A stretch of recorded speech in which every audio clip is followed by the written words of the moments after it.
그래서 그 네오나톨로지라고 하는 학문은 뭐 전 세계적으로 또뭐 협회나 학회나 여러 개가 있죠. 4월에는 미국 학회에 발표를 하고 가고 이런 식으로 여러 이제 네오나톨로지라고 하는 학문이 있습니다. 그래서 강동경의 대명원은 우리 정성훈 교수가 계시고 여기 경희대병원 제가 있고 또 몇 분 더 계시지만 어쨌든 아마 정성훈 교수랑 저랑 나눠서 강의하는 걸로 알고 있고 오늘 제가 하는 그 강의는 전체중 축생아, 그다음에 자궁내 성장 지연, 신경계 질환이 이제 더필인데 뭐 많은 부분이 오버랩되기도 하는데 그 이외의 거는 정성훈 교수가 하기로 했으니까 그거는 제가 봐서 스킵하든지 짧게 넘어가겠습니다. 그 중간중간에 언제든 그 토론이나 뭐 이렇게 해도 되고요. 질문하셔도 좋고. 강의에서 이렇게 처음 만나니까 2학년 때 이제 나랑 처음 만나는 거 아닌가요?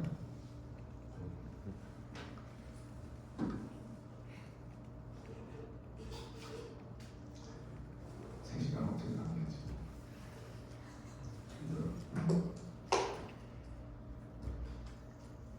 나는 96학번이거든요.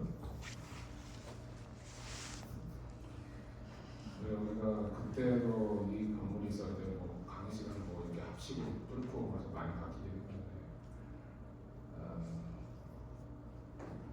내가 2013년에 여기 다시 목요로 와가지고 조교수가 됐고 지금은 이제 정교수이지만 그때 와가지고 여기 학생 밥집에 오랜만에 기뻐서 갔더니 거기 사장님한테 오래되셨다고 그랬더니 막 오래됐다고 그러는 거야. 그래서 얼마 되셨어요? 8년 됐대. 난 20년이 넘는 거야. 약간 귀신이 된 것 같긴 하고. 그리고 이 원래 그 김채영 교수라고 임상 교수로 계시다가도 다른 병원, 다른 학교로 가면서 이 중간에 강의가 제가 좀 빠졌었어요. 2017년, 20년인가? 뭐 그때까지 강의를 하고 다시 이 파트를 지금 가까이 하다 보니 이 너무 강의록이 오래돼가지고 그래서 내가 미안한 김에 부랴부랴 다시 손을 보긴 했는데 여러분 여기 보면은 이 노트북 LM을 처음 써봤거든요. 제가 그 너무 형편이 없더라고. 만들어서 딱 봤더니 도저히 쓸 수가 없는 것들이라서 여러 번을 반복했어요. 그래서 5개인가 6개를 시켜가지고 반복을 해서 그냥 몇 개만 따가지고 그런 거라서 여러분 보다 보면 막 디자인도 이상하고 할 텐데 그냥 재미로 봐주시기 바랍니다. 그래서 그 제가 하는 영역은 그 신생아에서 전체중 출생이라고 아까 말씀드렸고 그런 걸 포함해가지고 이런 중환자실, 여기가 보통 성인 중환자실이 있고 또 때로는 소아 중환자실, 그리고 ICU에 피디아트리를 붙여서 PICU라고 하고요. 그다음에 니오나탈을 붙여서 NICU라고 얘기를 합니다. 그래서 NICU에 입원하는 아이들을 대부분 다 고위험 신생아 아이들이 합니다. 그래서 그런 부분에 대해서 정리를 좀 하겠습니다. 그래서 여기 보면 우리가 37주를 기준으로 미수관을 분류를 하는 거나 아니면 계실 거예요. 그래서 37주를 가지고 이상 37주 여기부터는 미수관이 아니고요. 36주 6일부터는 미수관입니다. 그래서 이 미수관이라는 거 하고 우리 예정일이라고 하는 그 임신 예정일은 우리가 40주를 보고 있죠. 그래서 42주가 넘으면 이제 포스트 텀에서 과수가라고 얘기를 합니다. 그래서 42주, 37주 뭐 이렇게 얘기를 해서 과거에는 그냥 미수가 이렇게 퉁쳤는데 뭐 여러 가지 얘기를 하겠지만 이제 과거에는 28주가 살줄을 몰랐다는 시기가 있었고 30주만 돼도 기적으로 살고 있기 때문에 그러나 지금은 생존 단계는 확실히 22주, 3주, 22주, 23주가 되기 때문에 그런 걸 아울러서 28주가 안 되는 또 다른 카테고리를 통상 extremely premature 내지는 extremely low gestational age 그래서 L남이라고 하는 그런 말을 주로 쓰기도 합니다. 그래서 28주 미만 very preterm 내지는 extremely preterm 이렇게 얘기를 합니다. 그리고 또 또 하나는 이제 체중을 나누고요. 체중은 이제 2.5kg 기준으로 하고 여기 보면 1.5kg, 그다음에 1kg 이렇게 그래서 2.5kg가 넘으면은 그때는 이제 전체중이라는 말을 듣지가 않고 2.5kg가 안 되는 때부터 전체중 출생아 벌스 웨이트 인펀트 노 벌스 웨이트 인펀트니까 저 체중 아니 저 출생 체중아잖아요. 저 출생 체중아 이게 자꾸 바뀌어가지고 그러는데 잘 알아서 고치세요. 저 출생 체중아 그죠? 근데 국어로 보면 저 체중 출생아 저 출생 체중아 뭐가 됐든 중요한 얘기는 아닌 것 같고 자 그래서 그 2.5kg 1.5kg를 갖다가 또 우리가 구분을 해가지고 1.5kg는 우리가 이제 베리자를 붙여요. 유치하지. 로버스에다가 앞에다가 베리를 붙여가지고 VLB라고 하는 거는 이제 극소가 들어서 우리가 이제 극소 정도 돼야 저 같은 사람이 그 이런 전체적 출생아를 치료를 할 때 이제 막 심장이지. 그래서 이제 하는 그런 건데. 그거부터 1000g으로 해서 익스트리미를 치환해가지고 ELB라고 하는 이제 우리나라 초극소 이렇게 합니다. 그래서 초극소 전체중 출생아가 맞냐, 초극소 미숙아가 맞냐, 그거는 서로 다른 얘기니까 꼭 두 개가 뭐 이렇게 비교할 거는 아닙니다.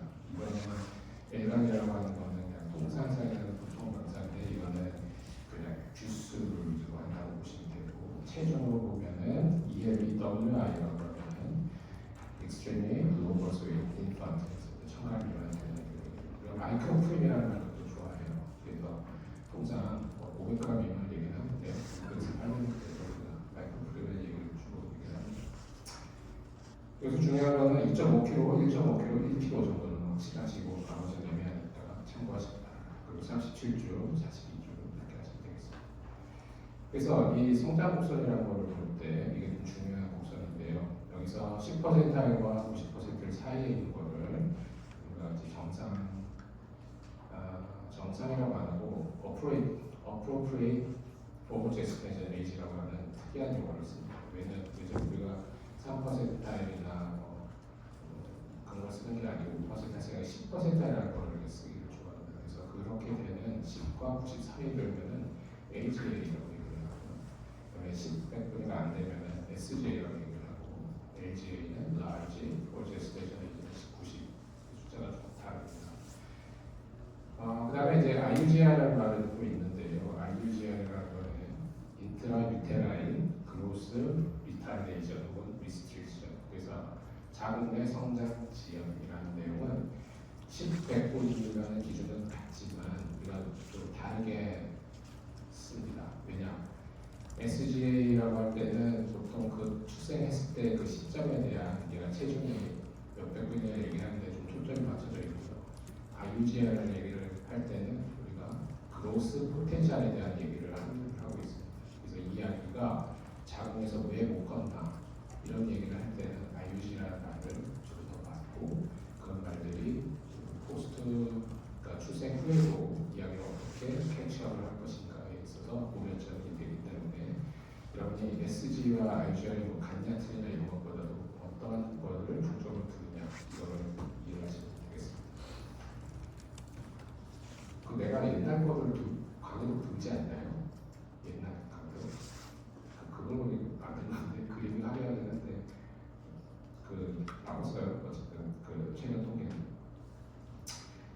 그래서 이게 2023년에 국내 조사들이 제가 그 강의를 할 때 2010년 전만 해도 한 7.4% 되는데요. 이 점점 늘어나요. 그러니까 37주가 안 되면 조산율은 9.8%에 육박하고 이건 아마도 상모의 고령 상모, 고령 그다음에 고령 임신, 그다음에 다태아, 난임 이런 것들이 많아지면서 10명 중에 1명은 이 미수가 나옵니다. 그래서 아마 이 공부하고 계시는 여러분 중에도 아마 그 10% 정도는 알고 보면 미수가 수도 있습니다.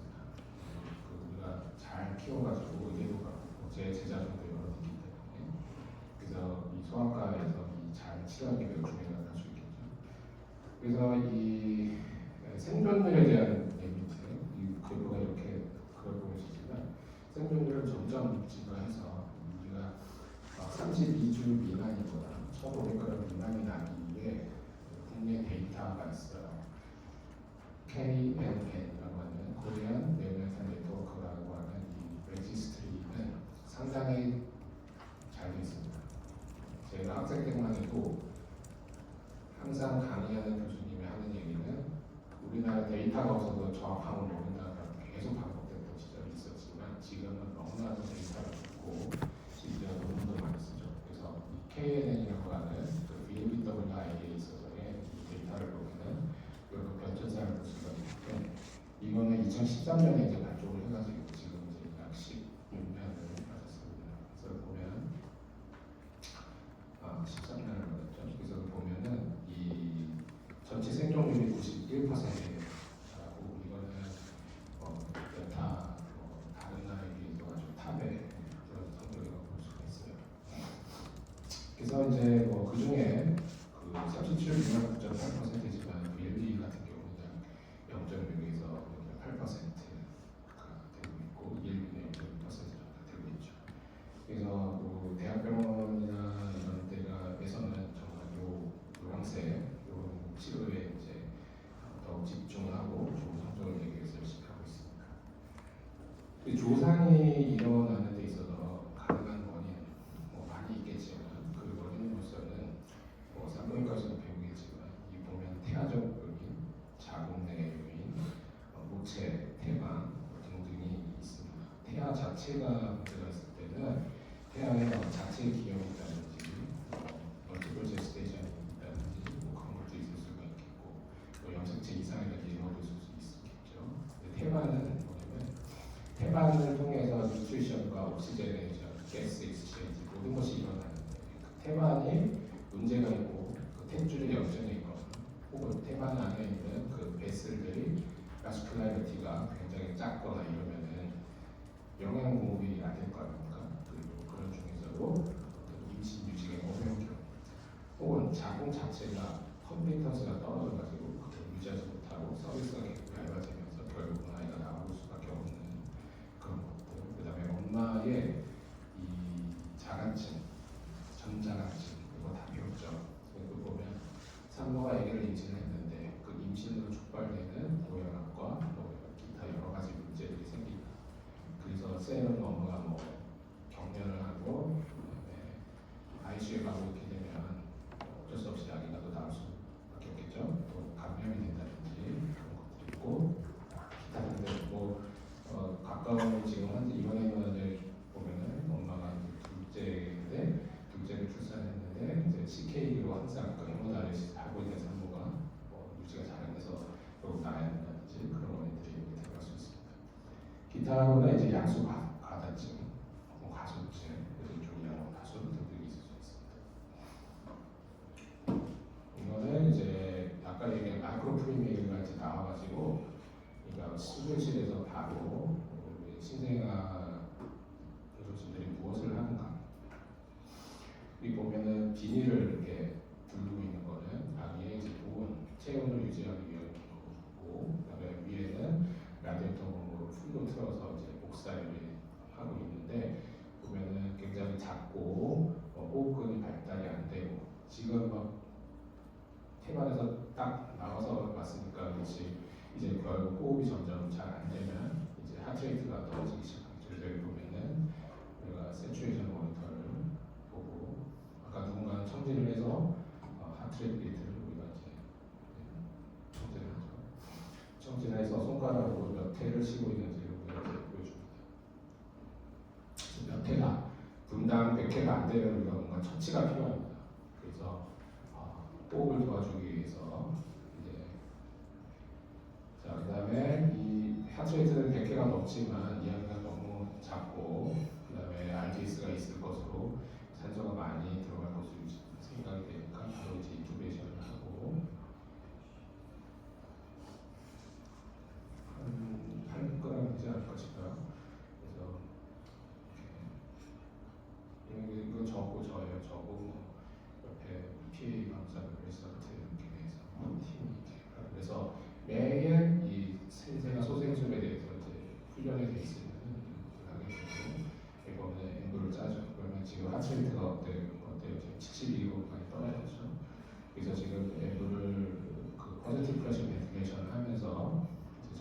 하트리트가 회복되는 걸 볼 수가 있습니다.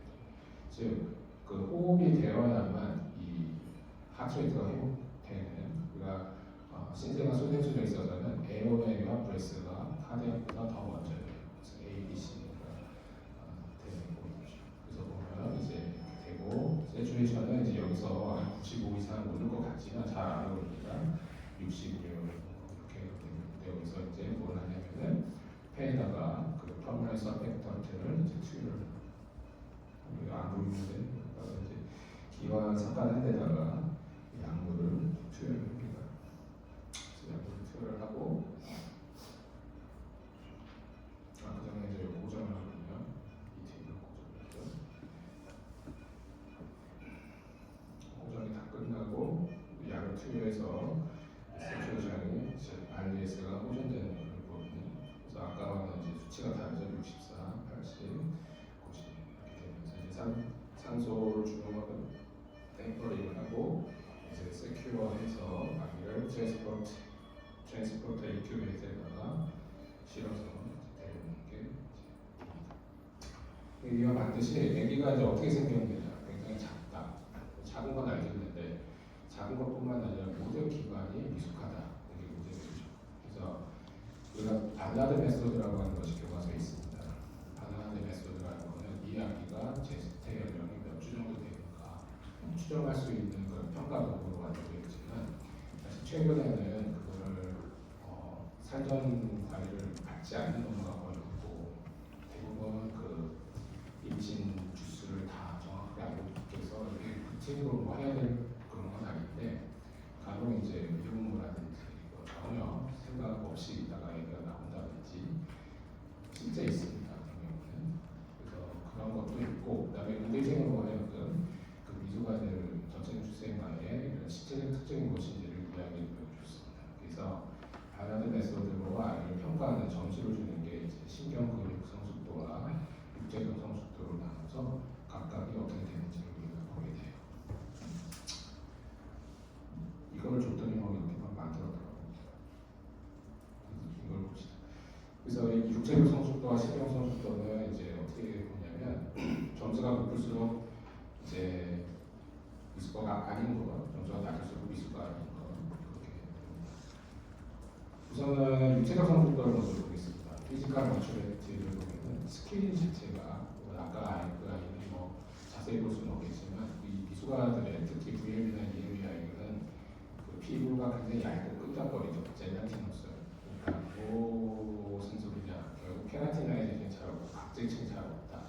그럼 그거를 통해서 볼 수 있는 것들은 보통 그 과수가 같은 경우에 이제 가죽 같고 막 주름이 잡히는 거에 반면 그거 점점 얇아지고 정면이 보이기 시작하고 세정면까지 보이다가 안투명처럼 보이고 끈적거린다. 끈적거리는 말씀이죠. 이게 왜 이유가 없었을까? 이게 옛날에는 이런 거 본 적도 없어요. 다 죽었지. 이런 데 사니까 많이 쓴 적이 있는 거. 여기 보면은 그다음에 라미고라고 해서 여기 보면은 솜털이 있습니다. 솜털은 원래 미숙할수록 있는데요. 이런 안사가에는 없어요. 그렇지만 너무 미숙한 또 없어요. 이렇게 있다가 많다가 드물드물 있다가 없다. 이렇게 되고요. 발바닥, 손바닥에 크리즈, 그러니까 발바닥 크리즈를 보면은 주름이 어떻게 생겼나. 당연히 미숙할수록 잘 없겠죠. 그다음에 유방 윤기. 유방 윤기는 아예 아까 그 동영상에서 봤을 때는 그냥 흔적만 있던가 안 보이던가 그랬습니다. 그것이 디마케이션이 보이다가 또 좀 더 하면 윤기가 되기 시작하고 또 그렇게 되는 거가 되는 거고요. 눈기, 눈이 아예 안 떠지는 데가 있고요. 카티나제로서 귀가 이렇게 접히면은 이게 카티나제가 있어야 이게 다시 미코일이 되는데 얘네는 딱 붙어도 잘 안 되는 이런 걸 보게 되고, 생식기 같은 남녀가 다르겠지만 이게 앰비규어스한 점점 적으로 갈수록 그래서 그런 부분이 어떻게 되어 있느냐 좀 차이가 있습니다. 그다음에 이러한 그 뉴런 머스크가 맞춰있는 이게 스쳐가 보시면은 짱짱하게 이렇게 플렉셔리 되어 있는 과수가 반사가 이렇게 축 쳐져 있으면은 미숙아가 되겠죠. 그래서 여기 보면은 자세 자체가 이렇게 개구리처럼 있느냐, 축 쳐져 있느냐 거기에 따라 점수가 다르고, 팔 아무 리콜이라고 하는 거는 팔이 이렇게 애기가 앞으로 야 이렇게 해봐 그렇게 아니잖아. 시술자가 이렇게 해본다. 펼쳐놓으면은 시간 들어서 지가 이렇게 뒷골이 다시 이렇게 딱 되는 정도를 얘기합니다.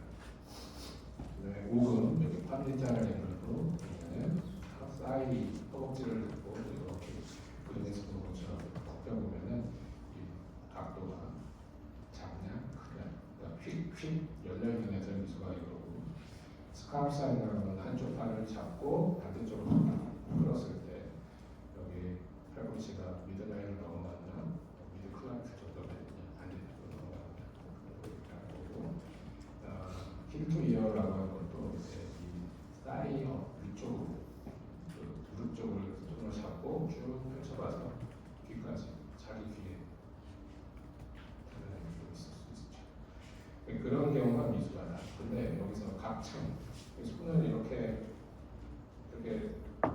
여러분 다른 사람들하고 다른 좀 근데 다 닿지 않는데 만사가는 닿아요.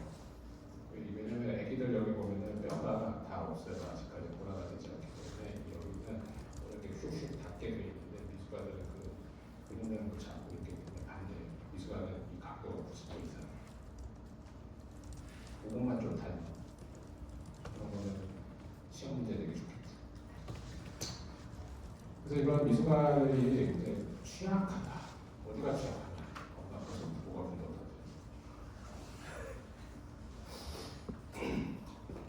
숨을 잘 못 쉴 거 아니야. 아까 봤지만 숨을 잘 못 쉬고 호흡이 안 되니까 취약하죠. 심장도 취약한 심장이 취약하지.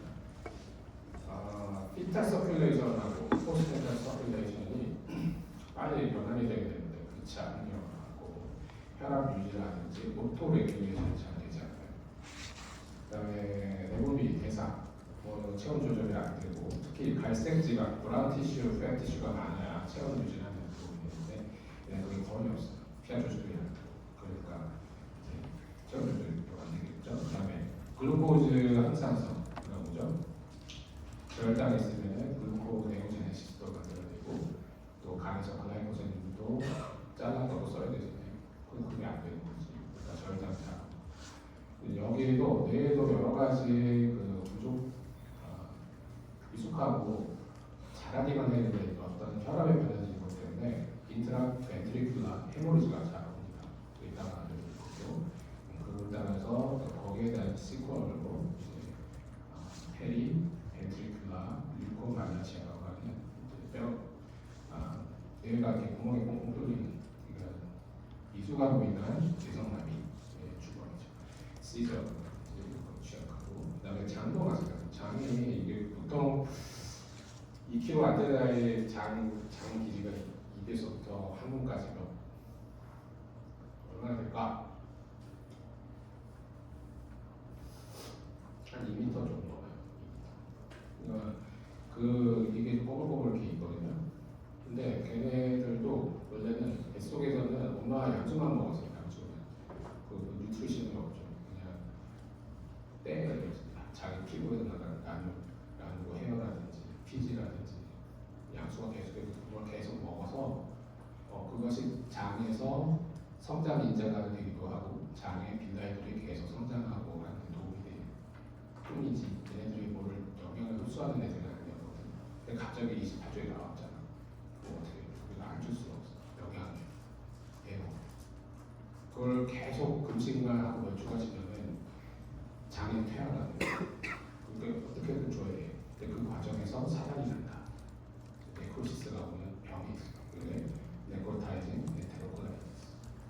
또 우리가 그 태변을 피탈 메코니움, 그러니까 태아의 변, 태변이라고 할 때 그거는 굉장히 찐득하고 초록색의 막 이렇게 젤리 같은 그런 것들이 끈적끈적하거든요. 만사가들은 그거를 쭉 잘 쌓아요. 그거는 결국 자기가 양초를 몇 개월간 먹으면서 쌓여왔던 건데 만사가는 힘이 좋고 그다음에 뭐 여러 가지 운동성도 있으니까 쭉 쌓아버리죠. 보통 생후 24시간 정도. 근데 미숙아는 안 나와 그게 잘. 그래서 막아버려. 장 폐색같이. 그렇기 때문에 그렇게 해서 폐색 증상을 일으키는 거를 메코니움 플러그 신드롬 태변 막의 증후군이라고 합니다. 그런 것들이 자료 때로는 그것 때문에 장천공이 일어나기도 해요. 왜냐? 가스가 들어가니까 에어가 계속 막혀있고 디스텐더에다가 펌프해주는 게 이제 아이솔레이티드 파워 오퍼레이션 얘기하고 메커니즘 그런 것이 있거든요. 자, 장에서 이제 그런 것들도 위험한 대표적인 거만 얘기한 거예요. 근데 이제 예를 들면 이 아네미아는 왜 오냐? 아네미아는 얘네들이 골수에서 우리처럼 골수에다 모든 혈 조류를 다 하는 게 아닙니다. 이 태아들은 이제 간에서도 만들고 피부에서도 만들고 다 만들어요. 근데 일찍 나오니까 그 활동이 이제 바뀌고 그러면 골수에서 할 수 있는 것들이 매우 취약하고 적고 모자라요. 피 잡고 CBC가 뭔지 알지? CBC 케미스트리 검사를 하려고 아마 여러분들 이번 날 따르면 막 5cc 들었고 CBC도 뽑잖아요. 그런데 애기한테 피 검사 이것저것 한다고 5cc만 뽑아도 kg당 10cc가 넘어요. 그리고 수혈할 때 킬로그램이나 10cc 주거든요. 피 검사하면 피부 굉장히 많은 시력이 됩니다. 그래서 피 검사도 우리가 막 0.2cc, 0.1cc 막 이렇게 뽑아가지고 이렇게 치료하고 그런 상황. 그러니까 그런 걸 하다 보면 결국 이아트로제닉하게 안 되고 수밖에 없다. 바로 피. 레티노파시오 프리마츄리티인데 레티노파시오 DM 레티노패시 같은 것처럼 어떤 이제 이런 염증에 관련하여 그 망막 변성에 하는데 프리마츄리티도 망막의 변성입니다. 그림은 이쁜데 너무 내용은 작고 여러 개를 돌려도 이렇게 다 다르더라고요. 자, 여기서도 할 얘기는 아프가스코어. 아프가스코어는 우리가 여기 출생했을 때 애가 어떻게 퍼포먼스를 잘 누르고 움직이고 심박수가 괜찮고 리프렉스가 어떻고 뭐 이런 것들을 보는데 미수가 전체 미수로 그 점수가 낮고 그 점수가 낮다는 것은 가사의 위협 거의 죽을 뻔했다. 그러니까 가사 그러면 이제 질식 이런 얘기를 하거든요. 질식이 아까 얘기했기 때문에 수생술이 필요하다는 얘기 많고 피부 아까 얘기했는데 피부가 얇은 게 왜 문제가 되냐면 아까 체온 조절이 안 된다고 얘기했지만 피부가 얇으면 또 뭐가 문제가 되냐면 인센서블 워터로스가 굉장히 많아집니다. 인센서블 워터로스가 있어서 피부를 통해서 날아가는 건 그렇게 적거든요. 사실 성인들은 얘기는 그 양이 너무 많아서 저혈압이 와요. 그래서 그런 부분이 트랜스 에피더멀 워터로스 TWL이라고 하는데요. 그게 트레멘더스하기 때문에 우리가 그 플루이드 세라피를 잘 해야지만 생존율이 올라가요. 머리가 큰 거는 문제가 되지는 않고요. 머리가 작은 게 문제가 됩니다. 이따가 알려드릴게요. 주기적 호흡. 여기는 호흡을 1분에 60회 이상 치면은 빈호흡이라고 하는데 한 10초는 숨을 또 안 쉬어. 10초에서 15초. 그 숨을 참고 있던 게 끝나면 또 헐떡헐떡 빨리 쉬어.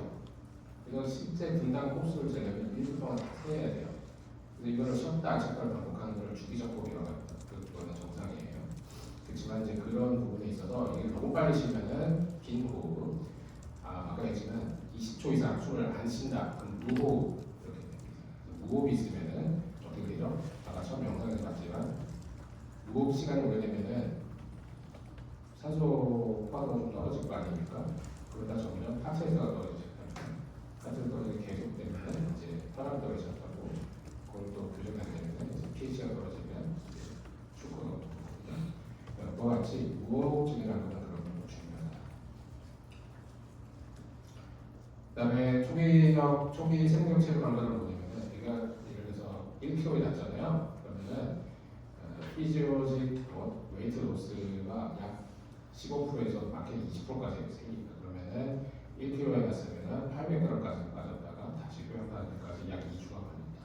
그래서 그것이 이제 체중 감소인데요. 그도 그럴 것이 부어 있는 것이 다 포함되는 이디마가 다 그게 다 빠지고 나트리우레시스가 일어나면서 소변이 보기 시작하고 그러고 나서는 이제 다시 체중할 때는 이제는 뭐가 되겠죠? 근육이 생기고 지방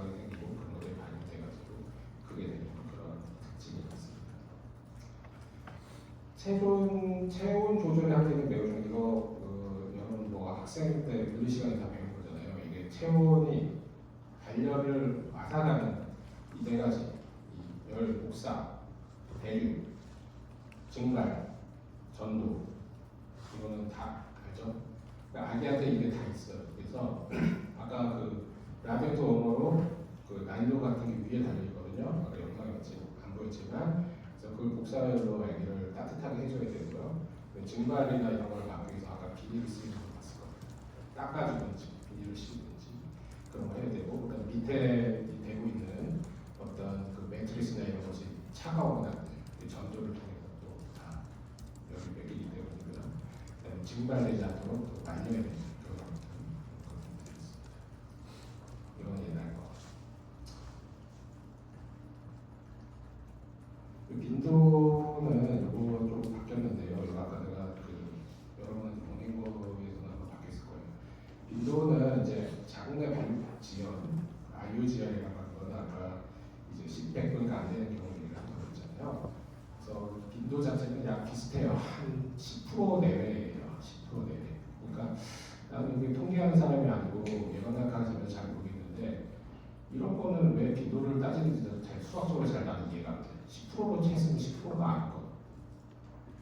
그러니까 전체 중에 10% 미만이면 10%겠지. 잘 모르겠어요. 왜 그런 건지. 어쨌든 근데 10%가 딱 되지는 않고요. 한 9.8%에서 13% 왔다 갔다 한다고 돼 있어요. 그래서 그런 식으로 되어 있습니다. 그래서 IUGR이 되게 중요한 게 뭐냐면 이거 시험에 제가 항상 내는 건데 다시 한번 정리를 했고요. 자궁내 성장 지연에 관련된 아까 태아측, 태관적 인산물질 이런 모든 것이 다 원인이 돼요. 그래서 여기 있는 모든 것들, 염색제를 다 원인이 되는데 중요한 건 뭐냐면은 이 IUGR이 시메트릭이냐 에시메트릭이냐를 보는 게 되게 중요합니다. 이거는 시험에 별로 시험 무시가 항상 나요. 원래는 에시메트릭이 더 많다. 에시메트릭이 더 많다는 거는 그만큼 시비가지 않다고 얘기하겠죠. 맞습니다. 그래서 에시메트릭이 더 많은 이유는 애가 체중에 100분위가 안 되게끔 안 큰 원인이 후반부에 있다는 뜻이에요. 임신 전 주기를 거쳐서 후반부에 잘 따라오다가 예를 들어서 서드 트라이메스터 때부터 생겼다고 치면 세컨까지는 머리도 잘 컸다는 거예요. 마지막에 들어서 체중이 안 커서 10%에 들어온 애들은 에이시메트릭. 그러니까 머리 둘레가 중요하고 체중이 중요해요. 그럼 키는요? 그런 거 안 물어봐. 머리하고 체중이 제일 중요해요. 그래서 체중이 10백분위가 안 되고 머리는 한 20백분이나 뭐 45백분이 돼. 그럼 이거는 에시메트릭이고 이거는 성장 포텐셜이 되게 좋은 애예요. 나중에 태어나서 뉴트리션 서포트를 잘 해주고 뭐 이거만 해도 나중에 잘 따라잡아서 예후가 좋아. 근데 시메트릭은 그렇지 않아요. 시메트릭은 애초에부터 계속 머리도 잘 컸다는 걸 뜻합니다. 그렇기 때문에 머리도 작고 체중도 작아. 그러면 이야기가 여러 가지 문제에서 많은 것들을 우리가 생각을 해야 됩니다. 자, 다시 보면 대칭형과 비대칭형 이런 것이 있다. 그래서 대칭형에 있어서 중요한 원인들 중에 물론 대칭형 이 에시메트릭 아니면 시메트릭 IUG라고 해서 다 이런 원인으로 온 건 아닙니다만 우리가 시메트릭 IUG 할 때는 유전적 문제, 토치 감염, 선천 감염, 염색제 주는 거는 꼭 감별을 해줘야 돼요. 그래서 이런 검사를 대칭형일 때는 내줘야 된다. 아시겠죠? 이번에 시험도 시험 이거 맨날 나오고. 자, 그래서 장내 태아 사망이라든지 출산 전후기 가사, 그러니까 이제 질식 얘기하죠. 그런 것들이 잘 올 수 있어요. 저혈당증 특히 심합니다. 태어나면 반드시 혈당 체크하고 저혈당은 빨리 대응하지 않으면 브레인의 데미지가 계속 멀티히트가 있어요. 그래서 그걸 잘 봐줘야 되고요. 적혈구는 좀 많은 편입니다. 이야기를 작을수록 진단증이 있고 이거 너무 많으면은 과점도 에스트로포 문제가 될 수가 있고 산소 소비, 저체온 소비가 상대적으로 더 많은데 공급과 이런 거 말하지 않은 걸 얘기하고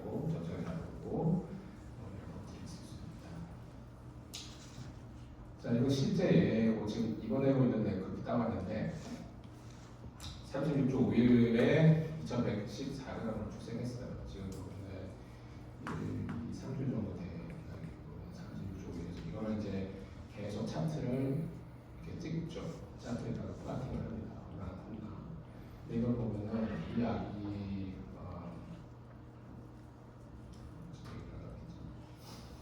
이거 시메트리가 에이시메트리가 이거 처음에 있는 거는 웨이트 체중이고 이 왼쪽에 있는 다른 건 헤드 오른쪽 긴데 자 이거는 시메트리가 에이시메트리가 그리고 맨 끝에가 3, 10, 100분입니다.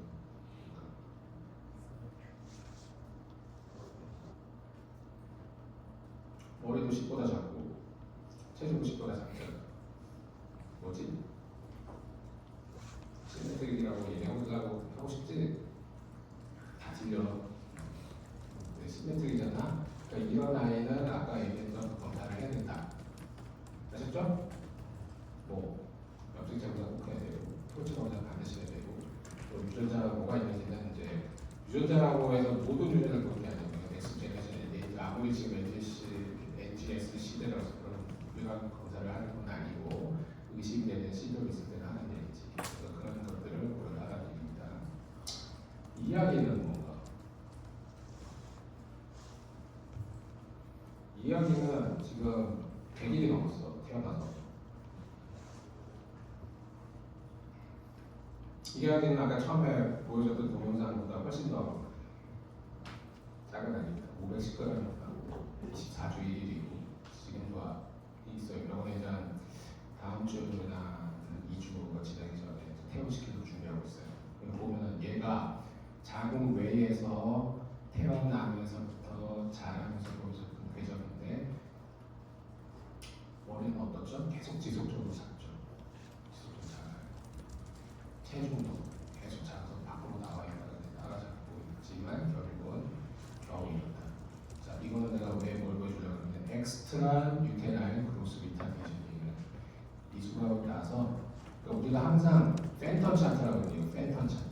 팬텀 차트는 그 자궁 내 성장의 정상 플라팅을 한 거거든요. 그러니까 그거를 아이디어라는 방향으로 잡고 우리가 목표를 잡고 키우지만 자궁처럼 똑같이 키울 수는 없어요. 그래서 모양은 이건 나쁘지 않아요. 얘는 뭐 성적이 되게 좋은 아이예요.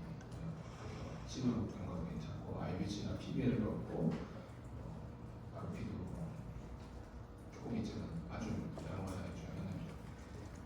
그 이교지라이랑 뭐라고 이유식 웃었지 들은 것 같은데 이유지 지랄이 아니고 이유지아예요. 이유지아 그런 걸 하나 보여주려고 한 거고요.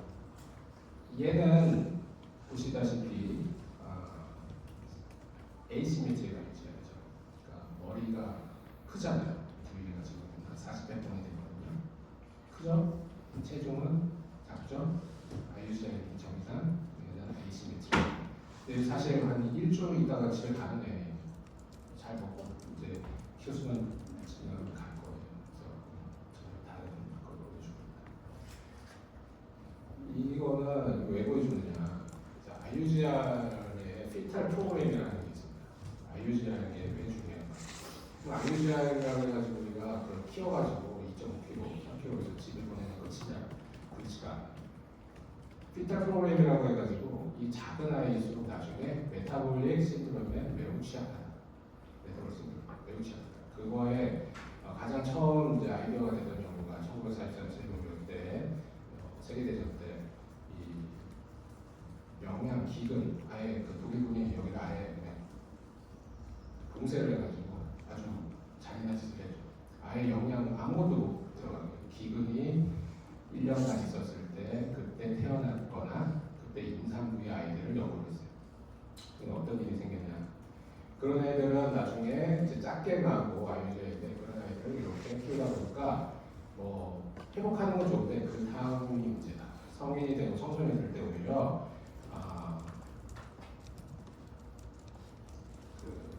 뭐라 그러지? 당뇨 전 단계, 글루코즈 인톨러런스, DM 즉 우리가 흔히 얘기하는 대사증후군으로 이완되는 경우가 더 많았어요. 그리고 이민자들, 예를 들면 아프리카에 있던 이런 사람들을 이제 풍족한 이스라엘이나 미국이나 유럽, 벨기에나 이런 데 왔던 사람들 갖다가 또 조사를 해봤을 때도 비슷한 결과를 보여준다는 거죠. 특히 이런 글루코즈 인토러런스는 그 안쪽에 피탈부터 문제가 되는 것들을 우리가 규명을 하고 있어요. 그래서 그 이후로 많은 연구들이 이제 계속 나오기 시작해가지고 IUGR일수록 특히 이 사람들도 지금 보면은 성인이 돼가지고 심장합병증, CVD로 사망했던 사람 중에 저체중 자체가 그 지역에서 나타났다. 그러니까 그 지역에서만 계속 사는 사람 갖다가 이걸 연구를 했거든요. 그래서 그런 것들을 보여주는 거고 최신 연구들도 그런 것들 다 뒷받침하고 있습니다. 그래서 피탈 언더뉴트리션이 되기 때문에 그 아기들이 IUGR, 저체중, SGA 이런 것들이 되는데요. 그렇게 되는 아이들이 나중에 오버뉴트리션이 되면서 그걸 캐치업 크로스를 할 때 이때 바로 이런 얼리 베터ment 프로그램이 발달이 된다고 알려지고 있습니다. 그래서 이런 크로닉 디지즈에 대한 이야기, 그러니까 소아과, 신생아과에서 하는 치료이지만 결국은 그 라이프타임에 이완이 되는 것들을 이제 관심을 가지고 연구를 하고 있다 그런 거를 말씀드립니다. 호흡 문제에 있어서는 아마 박병호 교수가 다 나중에 강의를 하실 겁니다만, 요거는 이제 이 알베올라 부담, 제가 그렇습니다. 개덕식. 이 파랗게 돼 있는 게 서브턴트예요. 우리가 풍선도 마찬가지죠. 풍선을 처음 불면 되게 불기 힘들고 그 안에 또 이렇게 가루 같은 게 있는 거 있잖아요. 그 시큼한 그 가루를 하는 것도 결국은 그 평상안경을 맞춰서 잘 불게끔 하는 것과 같습니다. 그러니까 알베올라가 잘 펴져 있고 시커넥스가 되지 않기 위해서는 평상안경을 낮출 필요가 있어서 그걸 낮추는 데 있어서 중요한 물질이 서브턴트다. 서브턴트가 라인이 되어 있는 그러한 성숙한 폐이냐 그렇지 않아에 따라서 호흡곤란 주어집니다. 그래서 폐를 발생을 좀 말씀드리면은 배워서 더 기억날 겁니다. 그래서 엠브리오닉, 쥐로분해질라, 카네이클라, 세클라, 이 5가지 스테이지 중에서 적어도 캐나리쿨라 스테이지는 돼야 살 수가 있다. 왜? 그러면은 이게 지금 캐나리쿨라 스테이지인데 알베올라 스테이지를 보면은 이런 그 세테가 되게 알려가시죠. 그리고 이 가스 익스체인지를 할 수 있도록 지금 여기 요거가 캐피탈이거든요. 캐피탈가 납작해져 있고 에어 서페이스로부터 굉장히 익스체인지가 될 수 효율적이어야 보이지 않겠지만 미술가들은 굉장히 클 보이다는 왜 얘네들 아직 라인이 납작해지지 못했고 비집고 들어가도 굉장히 효율이 떨어지죠. 그렇지만 살 수는 있다. 익스체인지도 가능하고 어떤 우리가 서브트 케어를 잘 해주면 이제 그로스가 되면서 결국 이쪽으로 자라거든요. 그러면서 이제 이걸 이겨내게 되겠지만 그 전 단계 글렌듈 이하에서는 이게 만나지 않거든요. 만나주고 있지가 않습니다. 그죠? 그리고 다 유모사이드가 전부 다 커넥터 해가지고 이게 엑스체인지가 될 수가 없죠. 그러려면은 인공자궁에는 답이 없겠죠. 인공자궁이 뭐지? 고전영화, 님한테는 고전영화에서 매트릭스 이용하고는 애기를 전력을 쓰기 위해서 다 우리가 공상과학 영화지만 우리가 인공자궁을 해가지고 배양을 하잖아. 그런 한때 그 인공자궁 나 같은 사람 네오나트로리스트 하는 일이 아마 한 50년 뒤에는 완전히 달라질 것 같아요. 왜냐면 지금은 태어나면 인공호흡기를 걸고 기타 여러 것들을 하겠지만 한 50년 뒤에는 그냥 이런 거 다 필요 없고 양쪽에 그대로 옮겨와가지고 그 어물과 뱀과 그 아트리를 딱 기계로 연결하면 되겠죠. 그래서 거기서 뉴트리션, 그다음에 여러 가지 노폐물, 그다음에 산소 이런 것들이 다 되면서 아기를 안전하게 키우는 게 사실은 가장 이상적인 미래의 그런 일이 되지 않을까 저는 생각이 듭니다. 서치를 해보면 그런 연구를 한 사람이 없지는 않습니다. 그 동료 연구 그 서전들이 좀 그런 재밌는 연구들이 있기는 아직까지 만나는 게 많죠. 한 100년이라고 생각을 했지만 내 생각 지금 같은 한 50년 그래서 이 유머 사이트인데 이게 이렇게 미술관은 유머사이트는 이렇게 멍청하게 일을 안 하고 있고 만사가는 굉장히 활발하게 일을 하고 있는 것이 서로 다르고 서비스를 만들 수 있는 거다. 그래서 이와 같이 알리스가 생기는 일이 있고 개별 학생 부족 이런 비시어스 사이클 이런 거는 정성 교수한테 맡기겠습니다. 서비턴트입니다. 아까 영상에서 그 맨 꼭대기 위에 있어서 난 영상에 안 찍혔지만 이 폐에다가 주는 약이기 때문에 기본적으로 인투베이션을 반드시 해야 되고 이걸 내가 배웠다는 거 잘 그랬지. 여기다가 이거는 갖고 왔고 이것만 그랬어. 여기다 딱 넣어가지고 인투베이션을 해야 되고 인투베이션을 할 때다가 이 약을 넣습니다. 이 약은 이제 믹스처이고요. 이렇게 에멀전으로 되어 있고 이 영상 캡처를 왜 보여주냐면요. 이 사람들 지금 모습이 어떻죠? 되게 좀 70년은 아니고요. 90년대. 그때 만든 영상. 그 뭐지? 이 약이 그렇게 오래됐어. 설펜탄을 하면 정말 오래된 약. 그래서 더 좋은 약이 사실 다음 주가 잘 안 되는 이유는 나중에 70까지 주죠. 자, 그래서 이거를 투여할 때 이제 하나 말씀드리면은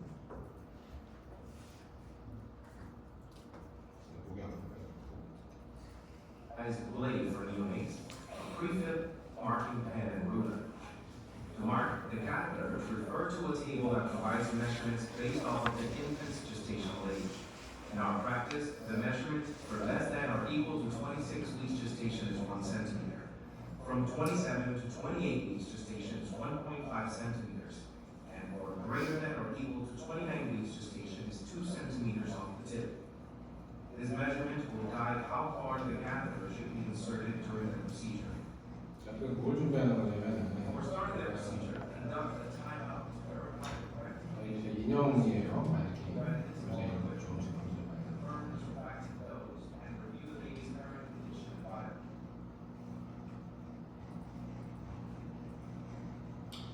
그 인투베이션 튜브는 원래 아기들용으로 되게 아기한테는 상대적으로 큰, 그러니까 딱 그 트라케 사이즈에 맞는 그 튜브가 있습니다만 이런 틴 카테터를 대신 넣는 경우가 있습니다. 틴 카테터. 그래서 이렇게 지금 사실 여기 복합형도거든요. 꽉 채워지는 걸 쓰지 않고 거기에 절반도 안 되는 아주 작은 거를 집어넣고 거기다가 이렇게 설ben트를 쓰고 아기는 자발호흡을 하게끔 하는 이런 거를 갖다가 우리가 리사라고 얘기합니다. 레스 혹은 리스트가 하는데 그래서 레스 인베이시브 설벤트 어드미니스트레이션이라고 하고 그래서 요거는 요새 이제 많이 변천이 돼가지고 이런 거를 좀 리코멘드를 합니다. 자, 왜 그러냐? 여기 보면은 이 큰 튜브를 가지고 아기를 이걸 주고 나서는 에브백을 해야 되거든요. 에브가 뭔지 알죠? 양압 환기 백을 해서 양압 환기를 줘서 서베트가 골고루 들어가게 하는 것 자체로 아이의 위급 상황을 이렇게 생명을 살리는 일을 하지만 아기가 작으면 작을수록 그 퍼센티지 프레셔 자체가 다 데미지가 됩니다. 무슨 말인지 알겠나요? 그 학생 뺨마다 받는 여자친구한테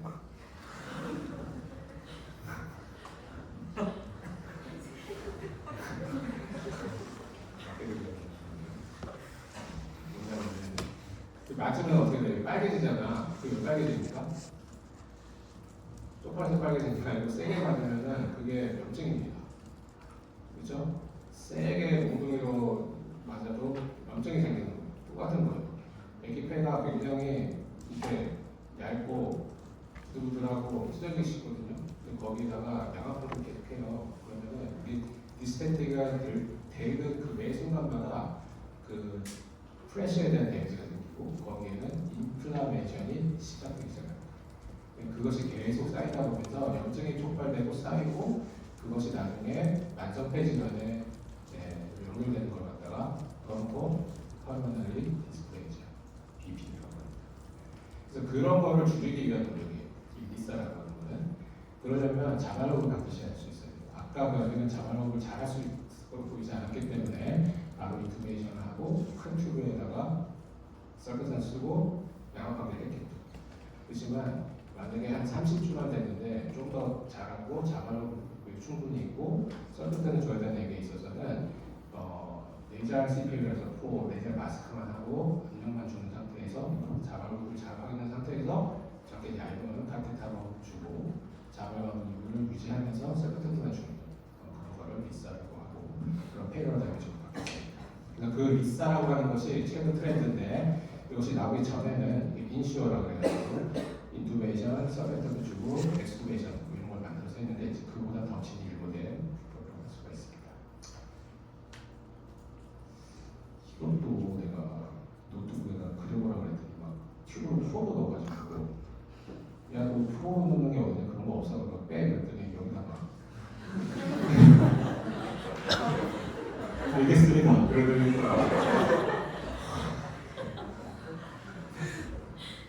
재밌으라고 했다는 거예요. 이상하게 이거 여기다 박아놓으면 이거 어떡하냐. 알리스 병에서 중요하고 그 다음에 산전 예방에서 요 알리스라는 코너를 못 마시죠. 그래서 산전 스테로이드 되게 중요하거든요. 산부인과 선생님 배우실 거예요. 산전 스테로이드, 메타메토전이나 덱사메토전을 산모에다 투여를 하면은 그 코티코스테로이드 이펙트가 아기한테 전달되는 시간이 좀 필요해요. 예를 들면 24시간, 48시간 지나가지고 그러면 아기한테 전달되는 알리스를 낮춰줄 수 있도록 리모사이트가 좀 액티베이션이 되고 그런 여러 가지들이 좋아져서 알리스를 줄여주고 RBH도 줄여주고 BPD도 소량 조금 도와주고 이런 것들이 있어서 산전 스테로이드를 맞았냐 안 맞았냐 되게 중요해요. 그래서 급속 분만으로 얘기가 계속 하는데 대탐에서 맞았어요? 이거 그거 되게 중요해요.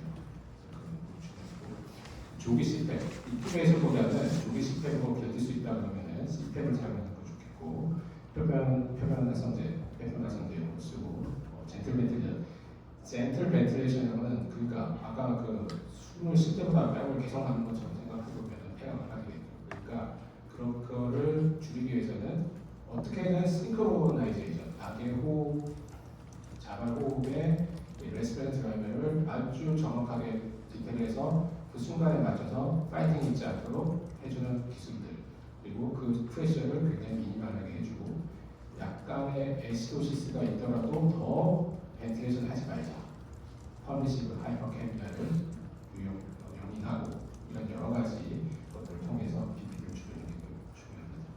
이제 BPD라는 것은 이 폐가 내가 태어나서 디빌런트와 채 끝나기 전에 났는데 노말 폐로 가지 못하고 BPD로 빠지게 되는 많은 인저리들이 있는데 그 인저리들은 아까 옥시젠 톡시시티, 프레셔에 의한 바로 톡시시티 이런 것들이 하고 때로는 sepsis라든지 감염 이런 것, 또 수혈 이런 모든 것이 포함됩니다.